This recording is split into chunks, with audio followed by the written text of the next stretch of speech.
সূত্রপুর কাগজিটোলা এলাকার একটি বাসায় গ্যাস লিকেজ থেকে বিস্ফোরণে বাবা, মা ও ৩ সন্তান দগ্ধ হয়েছেন। তাদেরকে জাতীয় বার্ন ও প্লাস্টিক সার্জারি ইনস্টিটিউটে ভর্তি করা হয়েছে।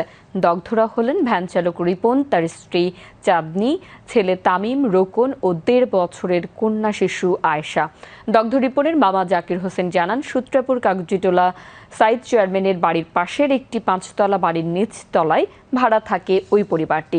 রাতে সবাই ঘুমিয়েছিলেন, এমন সময় হঠাৎ করে বাসায় বিস্ফোরণ ঘটে। এতে তারা আগুনে পুড়ে যায়। পরবর্তীতে আশেপাশের ভাড়াটিয়ারা তাদেরকে উদ্ধার করে হাসপাতালে নিয়ে যান। তিনি বলেন, ধারণা করা হচ্ছে বাসায় গ্যাস লিকেজের কারণে এই বিস্ফোরণ ঘটে থাকতে পারে।